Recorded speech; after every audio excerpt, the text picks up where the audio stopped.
Welcome to the Sovereignty Sage, where your sage, Melania Johnson, enjoys herself as she runs her mouth about all things woman. My mom always said, women are the most powerful beings on the planet. They just don't know it. Well, I'm here to help you to know it.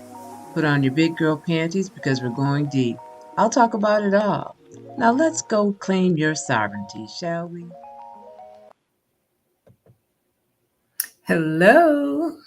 My name is Melania Johnson. Welcome to the Sovereignty Sage podcast. As my mother said, women are the most strongest beings on the planet. They just don't know it. Well, I'm here to help you to know it. And today's topic is letting go, how to quiet the controller inside. Well, we're talking about one of our saboteurs today. And this saboteur is called the controller. This saboteur has an anxiety based need to take charge and control of situations and other people's decisions and enforce their will on other people. With this saboteur, there is a high level of anxiety and impatience when things don't go the way that we have planned or that we have orchestrated. I just want to remind you when it comes to our saboteurs, they are continuously trying to protect us from something. And the controller is no different. The saboteurs always think that they're protecting you. And if the controller is one of your saboteurs, you have to figure out for yourself, what am I trying to protect myself from? Saboteurs are exhausting. And this is no different. When you feel that you have the responsibility for every outcome, even when they aren't your outcomes, it's a burden. It's exhausting, it's tiring, it's frustrating.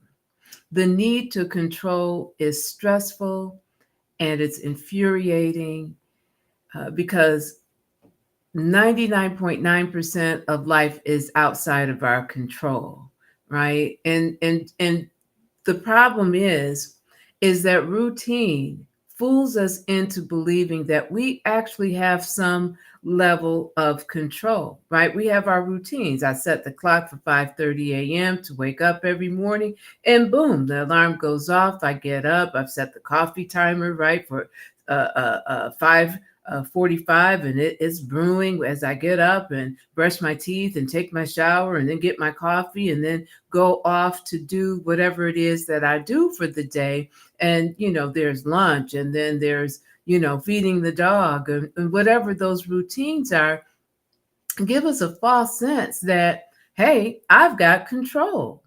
But you don't control life, right? Life is is always lifing, so to speak. So the need to control controls you. Imagine that. It's like a snake eating its tail, right? It's a conundrum of sorts.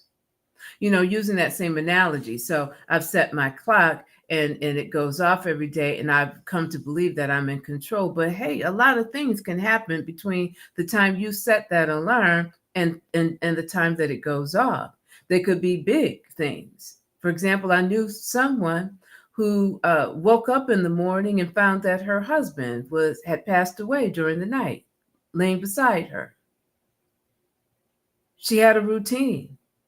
They had a routine. But life lifed and brought something that was unexpected that changed her world.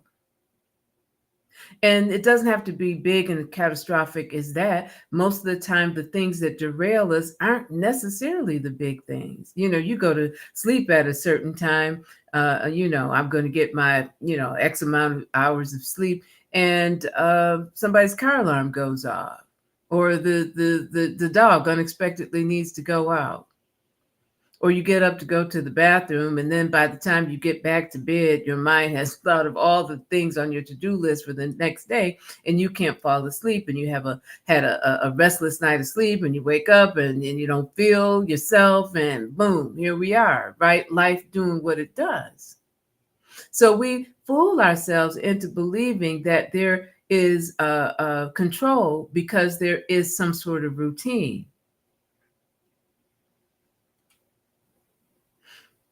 The saboteur, controller, uh, like other saboteurs, becomes an addictive mental behavior, right? And when you set out to change that behavior, you're going to feel it. It's going to feel a little chaotic, right? Because you don't have your hands grasped around every eventuality, right? You're not controlling things. So you're going to feel anxious. Fear drives the need to control. So, what fear is your controller trying to protect you from? Is it to protect you from disappointment? Is it to protect you from mental, physical harm? Is it to protect you from the possibility of eliminating chaos or uncertainty or the unknown? Is it protecting you from a fear of lack? Does the controller make you control your own feelings? You're not allowed to feel, you know, uh, sad, or you're not allowed to feel happy. You've got this going on. You're not allowed to rest or be tired. You've got things that you have to do. So how does your controller show up? Let me put this into perspective with a couple of stories, right? You know, the controller shows up in our lives in different relationships. So we have mothers, right? Where's that saying, the helicopter moms and the bear moms? I don't know. I can't remember the name for them, but sometimes in terms of women, uh, when the controller shows up, in motherhood, it it uh, it really stops people from your children from growing and expanding. I'll give you an example. I remember when I was growing up, my mom used to love perfume. She loved fingernail polish, and one day we went shopping, and she goes, pick out a perfume for yourself. So I tested a few perfumes, and then I found one, and I was like, I want this one. And she bought it for me, and I was really grateful that she had bought it for me. And then she said, as we were walking out of the store, I told the salesperson that you would like that one. I told her to push that one on you. And I was like, I didn't like that. Like, you told her to push that on me.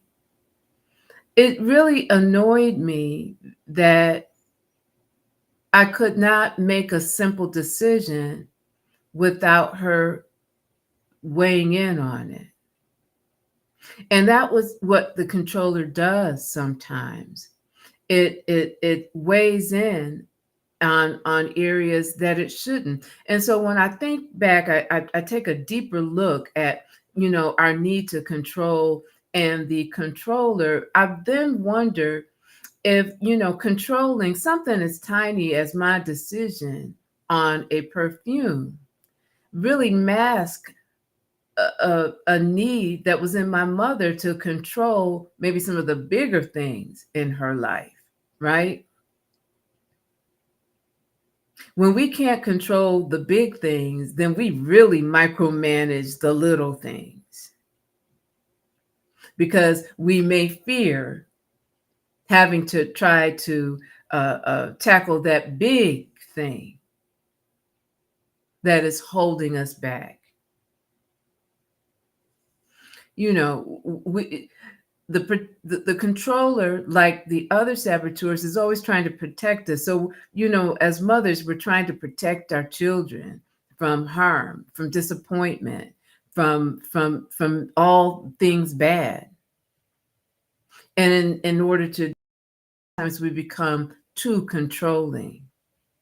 The problem with the saboteurs is, yes, some measure of control in your life, or or some consistency or some routines, right? You do need things to go your way, but that doesn't mean they always happen. But the problem is when there is an imbalance, when your need to control outweighs everything, your happiness, your ability to live in this moment, your ability to allow other people to grow, to make mistakes, to learn, to find their own path, to hear their own voice. So, if the controller is a part of one of your main saboteurs, that's something that you have to pay attention to. What you're focused on, and why, and what it's doing to the relationships that you have with other folks. I had a manager who was a controller, right? And I always say this: wherever you go, that's where you are. I believe that is actually the title of a book, and it's so true. I always tell people when I am doing trainings and facilitating conversations and discussions that you're not typically one person at home and then another one in your workplace. If you are controlling at home, chances are you're going to be controlling at work too. It's going to show maybe up in a different way, but that mental pathway, that mental paradigm and mind script that you have is going to fall into the grooves that is embedded in how you show up in the world. So my manager, my former manager, she controlled everything in her home and her family, right? She called all the shots. And that translated it into her doing it in the workplace as well, right? She had her hand in every department. She was trying to run the whole entire organization herself, department by department. And it really created a hostile situation. I mean, not in the legal sense of a hostile workplace, but it created resentment and fear. It felt like Big Brother was watching you, or Big Sister, right? These traits show themselves in our relationships and how we manage, micromanage. I remember one point she actually was standing over my shoulder and I had to tell her, personal space, y'all, don't breathe down my back, literally. How the controller shows up in our romantic relationships. Well, mm. Women are famous for believing that they can change someone. It is a common misconception when it comes to romantic relationships. I can fix him. I can fix her. I don't like the way he dresses. You know what? We're going to go shopping. I'll fix him. Well, she doesn't handle the money well, so I'm going to take over the responsibilities for this, right? I was talking to a friend who shared that they were weighing in on their partner's career. Well, they should be doing this or doing that or the other. And I thought to myself, well, you've been in a career transition for some time yourself. So why are you focusing on the person that actually has a career track and proven record in a career? Wouldn't it be best to put your focus on your own?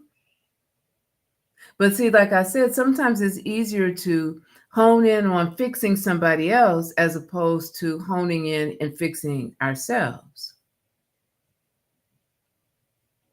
There is a belief when it comes to our romantic relationships that because we are in relationship with each other, it implies that I have a certain amount of control that is a given. I have the control to know where you are. I have the control to know and the right to know what you're doing and with whom you're doing it with.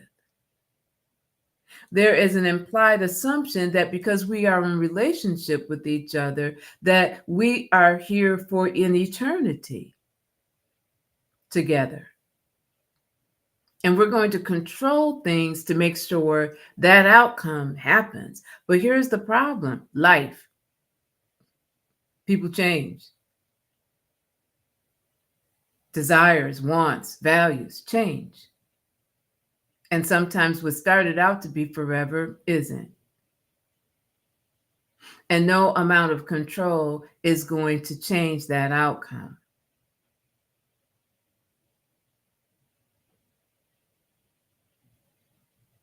Because life is life.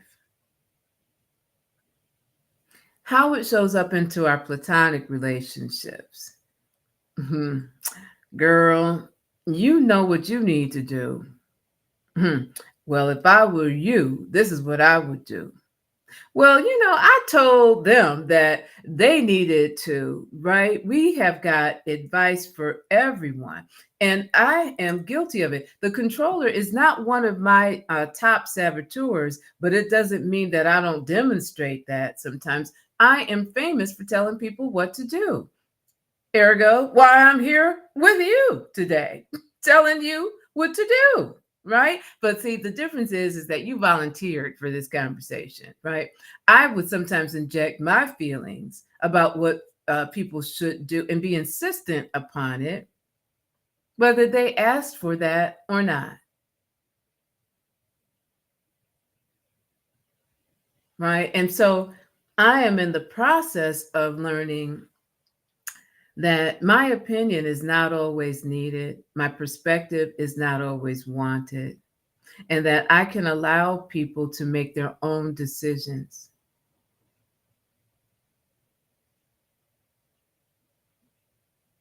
Even if I fear the outcome is not going to be optimal for them.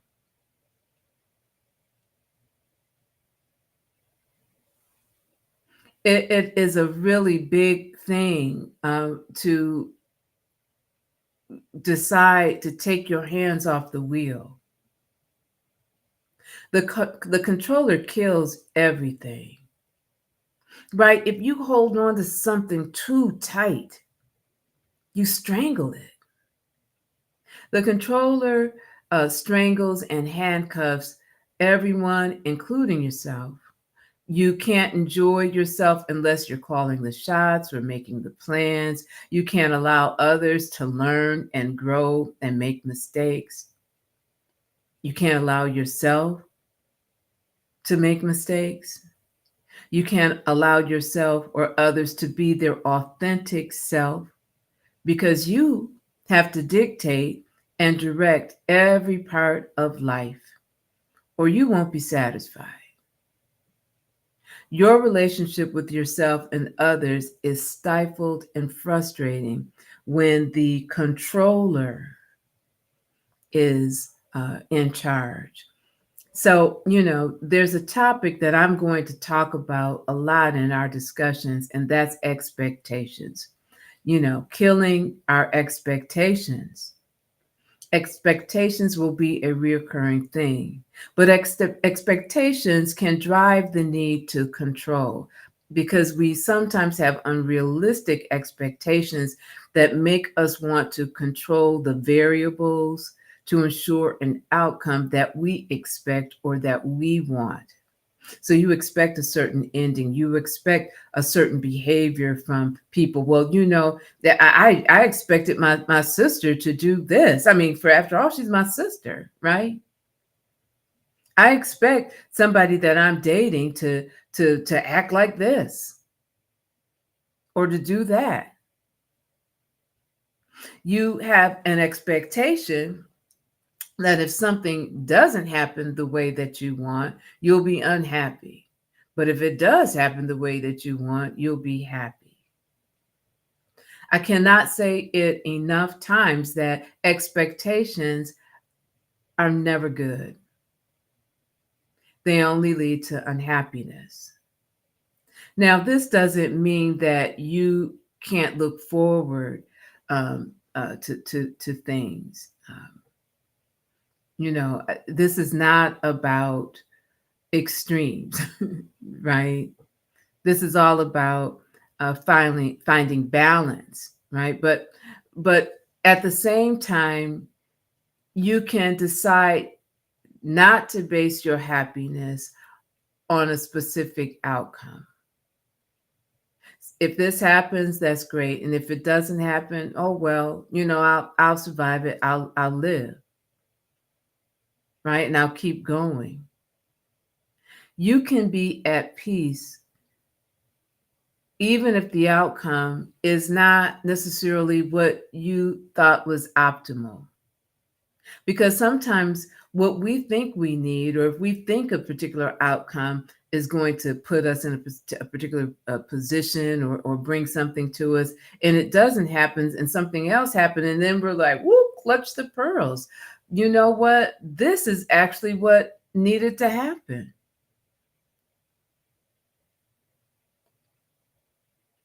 So, you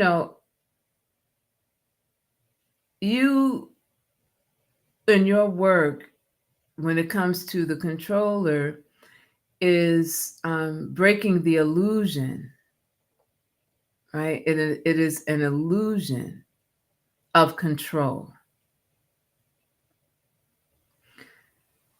When you start to break that illusion, you run into chaos because everything in you is telling you that you have to take control of this situation, right?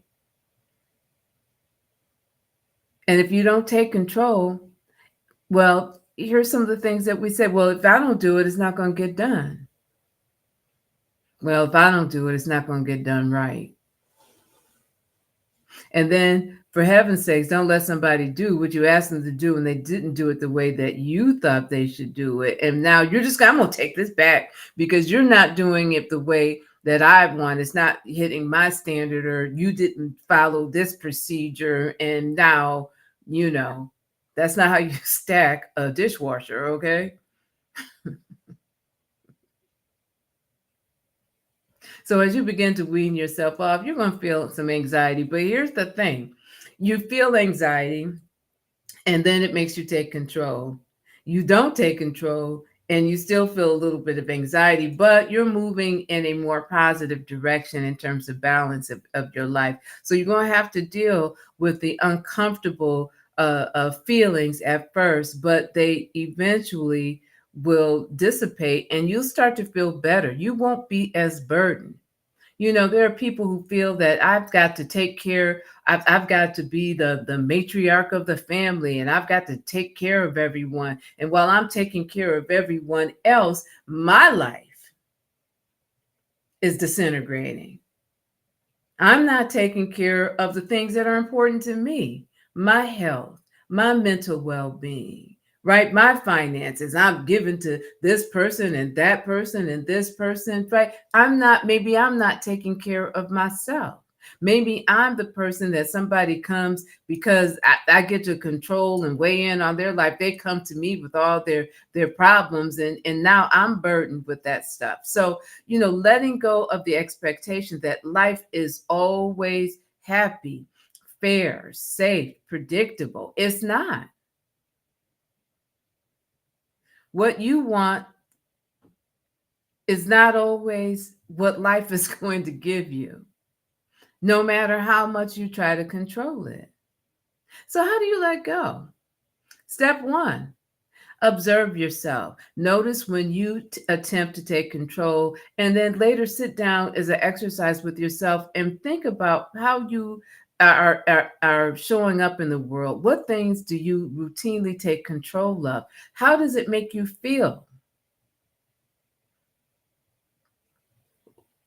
How would it feel not to take control? And sometimes we're taking control of other people's stuff. What would it feel like to give people back the responsibility for fixing their own problems and finding their own solutions, or doing things and finding their own pathway? And while you're doing this, be kind to yourself. Be curious. Like, whoop, there I go. I just inserted myself to take control of this situation. That's interesting. Why did I feel the need to do that? What's that about? And be patient with yourself because it's become a mental habit. And in order for it not to be a habit, you have to then begin to build a new neural paths, a new way of thinking, a new belief system. And that takes time. Number two, make a decision. Make a decision about your role and whether your perceived need to protect yourself and someone else is the result of a distorted thought. If I do this, it won't get done. If I don't do this, it won't get done. Or if I don't do it, it won't be done right. Or fill in the blank. There's always some sort of catastrophic event that the saboteurs will give you the illusion, the lie they tell you, so that you are stuck in the conundrum.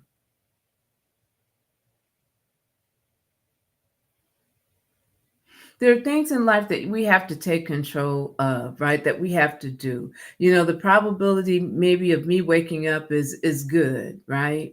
Tomorrow. So yes, I put things into place so that my life can be somewhat predictable and somewhat orderly. And I feel that, I can manage my day. And that's how we live.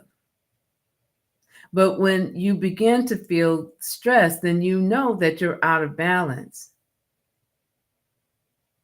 Number three, and when you begin to feel a little lighter, you know that you are correcting yourself. Number three, remind yourself that you are free not to manage.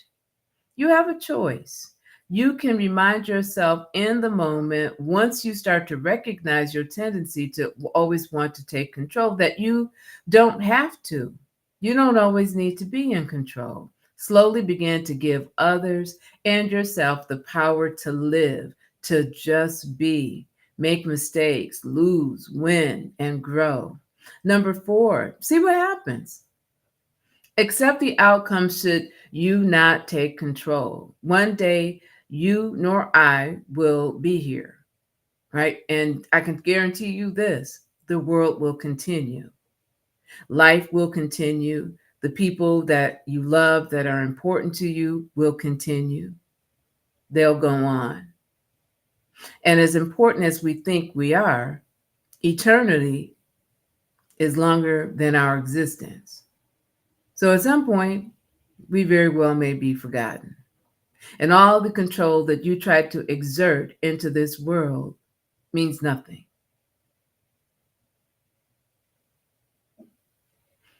Life is truly beyond our control, and we can do nothing to control that eventuality that I just described, right? It does what it wants, life does. So, you might as well breathe a sigh of relief that you don't have to control the world. Five, enjoy being free. Observe life when you don't take control. Check your body. How does it feel? Do you feel relaxed? Do you feel at peace? Do you feel a measure of joy and bliss? Accept the uneasiness at first because that's what will happen when you start to let go of the need to be in control. But you'll become adept at not taking on responsibilities, not trying to micromanage things, not being so attached to the outcome of something that you cannot relinquish control. So pay attention to your lightness of being as you start to make these decisions to let go and let people experience what it is in their life to experience. The controller indicates an imbalance and it steals your peace. So I'm going to give you that in terms of, managing your personal sovereignty. And I'm going to take a moment to recognize the sponsor of this show. This podcast is sponsored by Be Smart Coaching, a leadership development practice, which provides assessments, coaching, facilitation, and change strategy. The motto In life, you can either work hard or you can work smart. I suggest you work smart. That quote came from Margie B. Smart, my mother. Yes, Be Smart Coaching is my company. I told you that this was a shameless plug, right? So, if you want to truly weaken your controller and other saboteurs, I encourage you to check out this 6 week intensive program.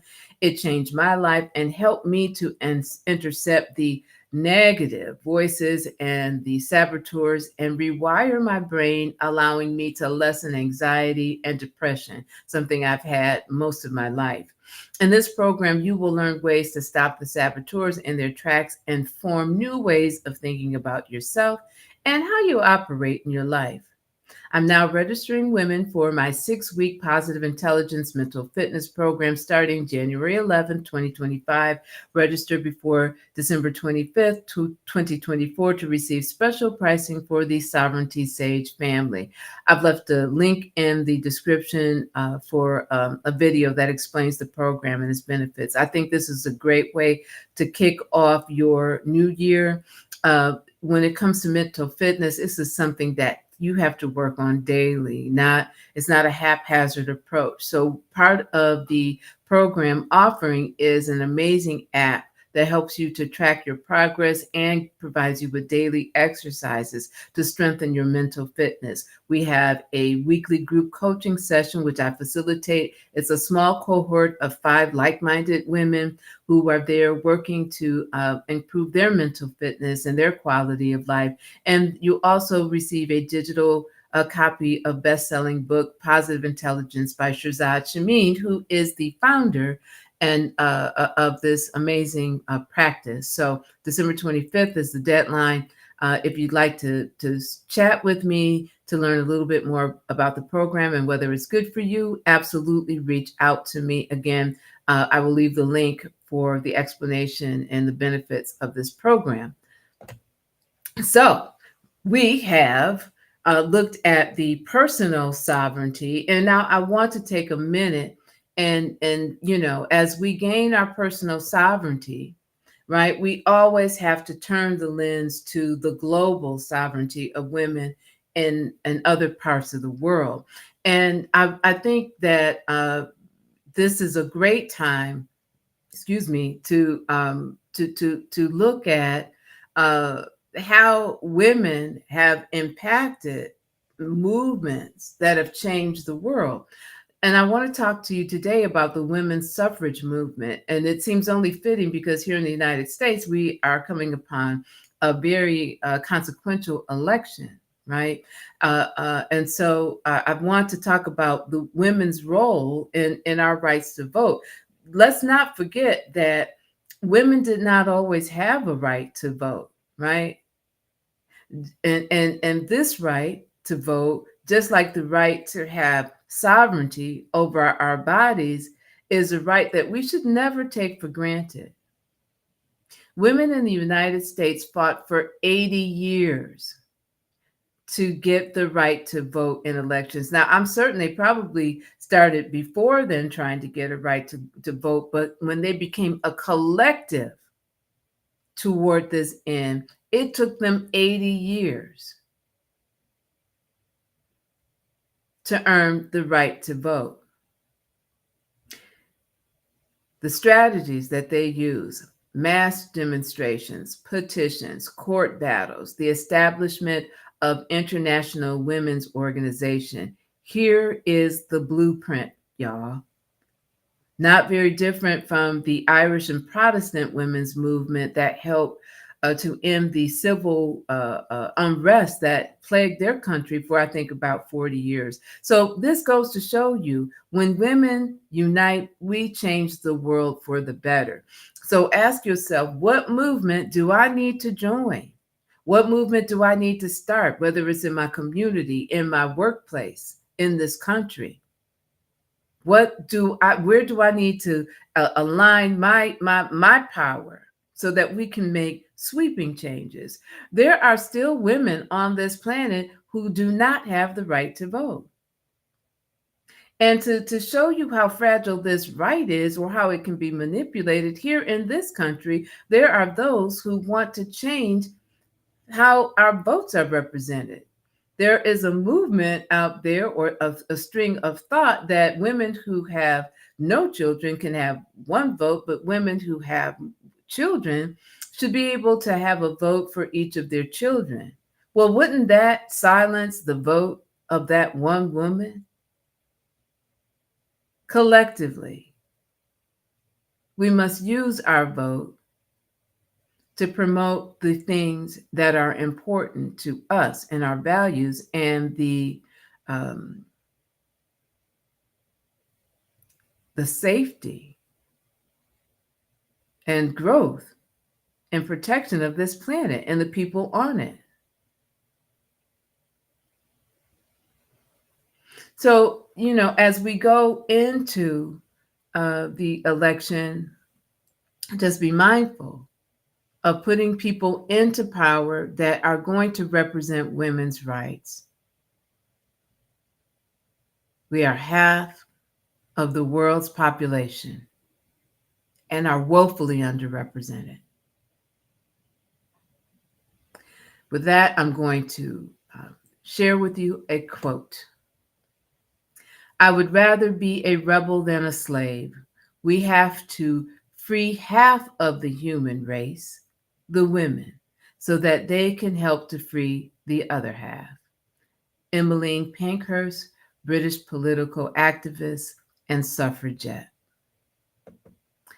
So, I think I have given you plenty to digest this week. Your homework is to tune into yourself, observe yourself, simply notice when you attempt to take control of things.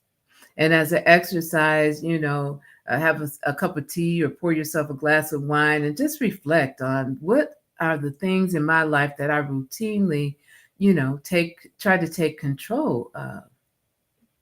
And how is that impacting my life, my relationships, my health, my well being? And you understand that this is a mental habit, and that you have a choice to say, no, I'm not going to intervene. I'm not going to orchestrate. I'm not going to manipulate. I'm not going to do. I'm going to let the chips fall where they may, and I'm going to be comfortable, even if it feels uncomfortable now. So I have run my mouth quite enough today. But in closing, if this helped you in any way, please like, subscribe, and share. Go to the Sovereignty Sage page in Facebook and follow. If you haven't heard this lately uh, uh, um, or heard it in a while, you are a powerful person. Now go rule your world and claim your sovereignty. Thank you for joining me today. I hope that something that I said has helped to increase your personal and collective sovereignty. See you next Wednesday. I'm changing the date on this Wednesday at 12 p.m. Thank you so much and have a great week. Thanks for joining me today. I hope you tapped into your powers. If you did, like, subscribe, and share. I'm here every Saturday at 9 a.m. for your empowerment. Now go rule your world and claim your sovereignty.